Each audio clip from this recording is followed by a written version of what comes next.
Hello everybody and welcome back. So in this video we are going to continue our implementation of the user-specific stuff, but before we do that I would like to fix some errors that we made.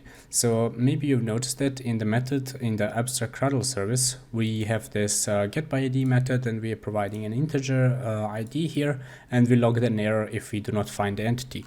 So we made a mistake there, or I made a mistake there, that we added a placeholder, but we didn't add the actual parameter that we want to log. So we have to add this comma space ID. So this is something that we were missing. So we were missing this. It was exactly like that, and IntelliJ was warning about it, but yeah, I did notice it. So just go and add that. If you don't have it, nothing bad will happen, so everything will still work, but yeah. And another problem that we have is in our user controller.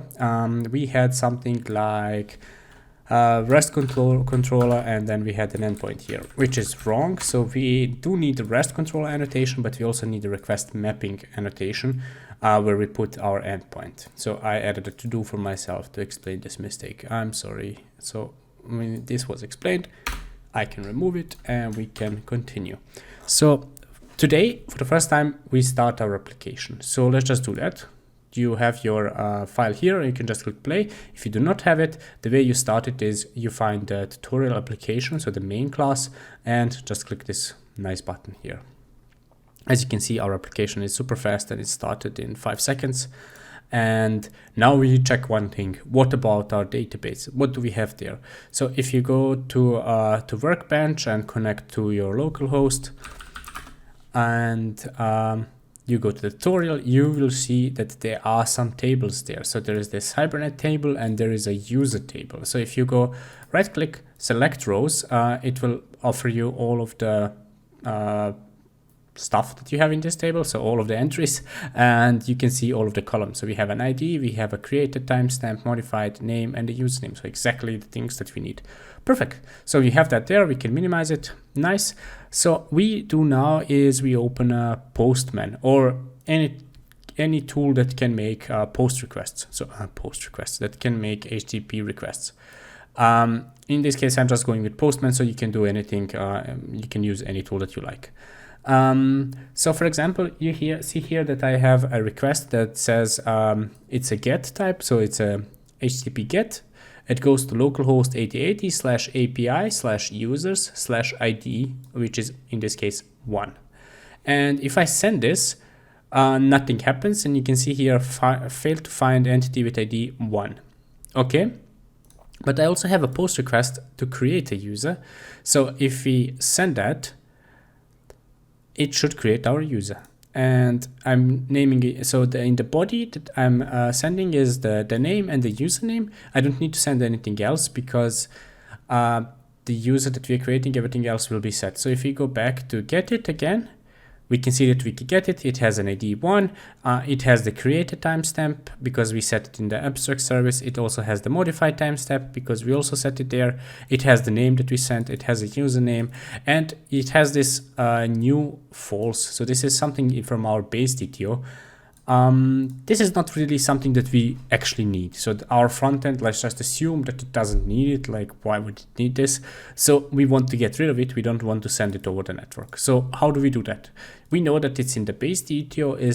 It's this public boolean is new. What we can do is add JSON ignore. So adding this annotation will actually remove this. So if we restart our application, I need to switch my keyboard. Yep. So if we restart this application again with this annotation and make the same request, we should not get this. So let's send it. Yep, it's gone. So perfect. We have that. And everything seems to be working. So for now, we have only 2 endpoints. We have an endpoint to create the user, and we have the endpoint to get it by the ID. This is nice. This works, but what if we wanted to do some testing? So something that will be more permanent, so that we don't have to use our Postman, so that we can just run test and make sure that everything works. So we'll leave our application running because this kind of test is a REST test, let's call it like that, where we will make a calls against the running server. Later on, we're going to make some unit tests and maybe some integration tests, so where we wouldn't actually need to run our server. But for this one, so this is think of it as a end-to-end test. So in the main module, we have everything that we need, but now we move to the test module. And here we have this package where we can create a class. So it's a Java class, a normal Java class, and let's name it user rest test. And yeah, that's it. We don't have to do anything special here. What we need to do now is create our tests. So let's create a public void test user CRUDL, even though for now we don't have anything for the rest of the points, but yeah. And we're going to add an annotation called test, and yeah, it's from JUnit, and voila, we have our tests. Perfect. So let's try it out. How can we make this test fail? So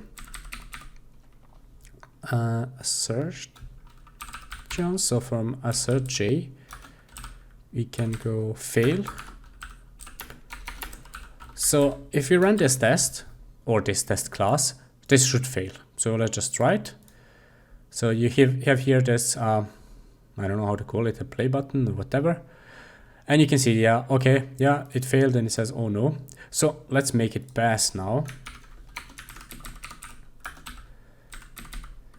Set that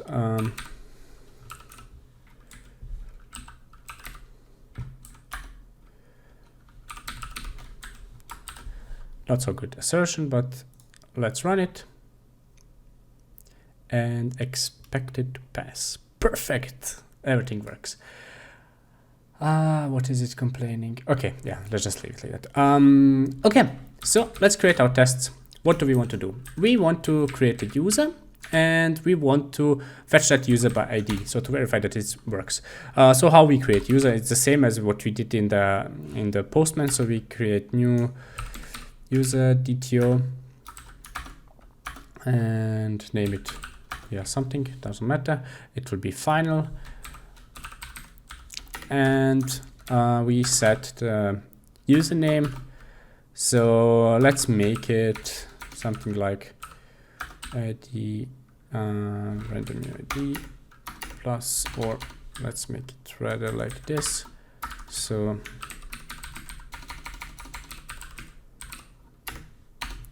yeah, the username plus something, and we can do the same for the name. And let's just name it name. Perfect. Okay, now we need to send this. So to make this HTTP call, how do we do that? We use something called REST template. So we can do new REST template. Where is it? Yeah, this one from Spring. Created. It can be, so it will be private, it will be static, it will be final, and it will be of type REST template, and it will have a name REST template. Cool. So how do we use it? So REST template dot, we have post for entity, where you can put the response type, and we have post for object, and we can use post for object. We need some URL, we'll add it later. We need what do we need? So if we jump to it, we need an object, and we need a class which will be the return type. So it's this one here. So the object, let's go here, and it will say creates a new blah blah blah blah. And here, so the URL, we have the request, and we have the response type. To know the response type, we have to go to the user controller, to the abstract CRUDL controller, where we make a save, and it's void. We do not return anything here. So later maybe we can change this. Let's just see in the API if we're actually returning. Yeah, in the API we are actually returning a DTO, so maybe we can do that. So let's just change this, that instead of void, it returns a DTO that we have saved. And what is it complaining about? Okay, because we are not actually returning it, so we need something like this. Perfect. So if we go back to our REST test, we now know that we are posting this DTO, and we know that the return type is, in this case, user DTO dot class. And so this will be a save DTO. And this will also be final.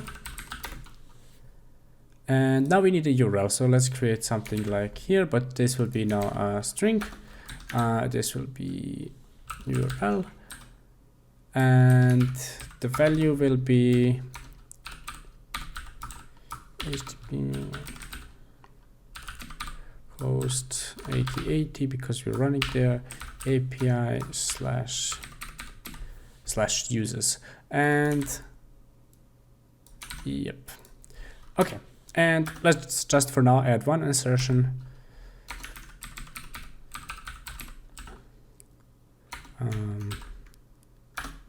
That save DTO not null. So we want to make sure that it's not null, that we actually got something, and we can add a static input for this. And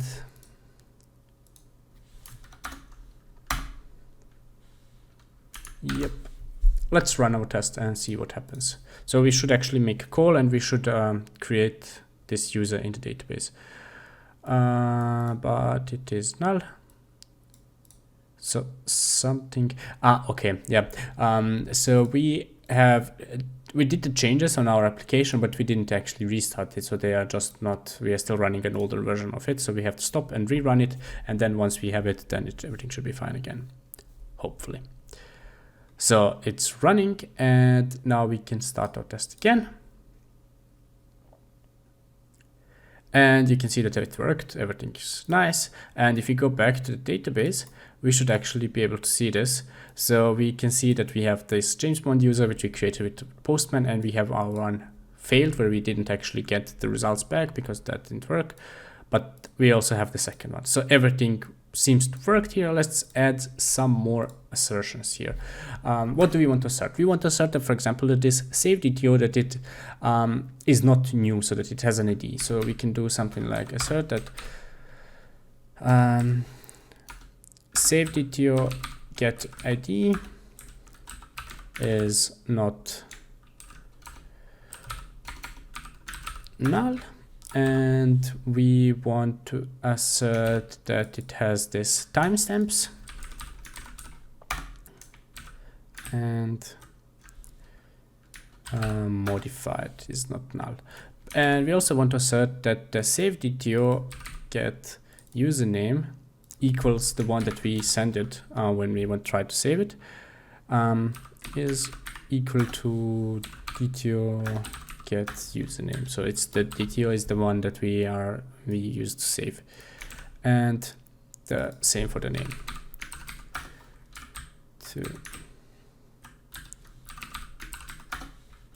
Perfect. And let's try one more thing. Let's try to fetch this DTO. So let's try to fetch it by the ID. So REST template get for object. The URL is the same, but I think we have /ID. Let's just check in the controller. So one cool thing about IntelliJ, Control-Shift-N, and you can search through your files. And we are searching for the abstract controller, controller, and here it is. Yep, we have /ID. So we have to append this. So plus save DTO get ID, because this one has it, we verify that, and the return type is again a user DTO class by ID. So let's just name it something like that, and let's copy this line. So we're just going to verify that this one is not null. Actually, let's do one more thing. We can copy this, so mark it, and then press Ctrl-Alt-Shift-F9, I think. No. T. So Ctrl-Alt-Shift-T or Ctrl-Alt-M in this case, and we can extract it to method. And we can name this method verify user DTO. And doing that will just help us that we just call it again here, and then we can do exactly the same checks. So it takes in this DTO, and it takes a save DTO. We can rename this to DTO is the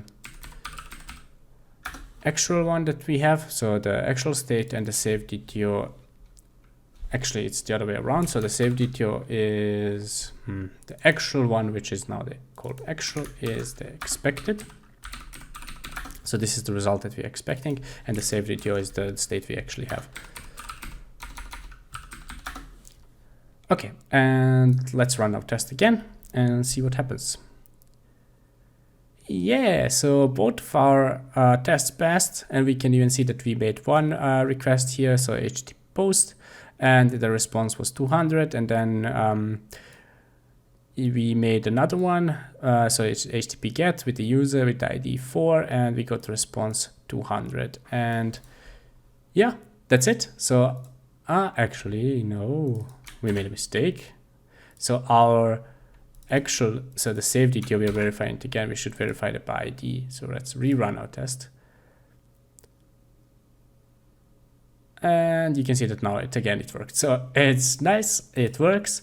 Perfect. So in the next video, we are going to extend our controller. We're going to add some more methods for it. I'm sorry that this one took a bit longer, but I wanted to show this in one video so that you can finally have a working application that you can play with it. So in the next video, we're going to extend our abstract CRUDL controller. We're going to add some more methods to it, some more endpoints where we can do some more fancy stuff. So as always, if you have any questions, please do write me, send me an email, however you prefer. And if you have some hints for me or something you want me to do different, please do let me know so I can adjust. So thank you very much, and see you in the next video.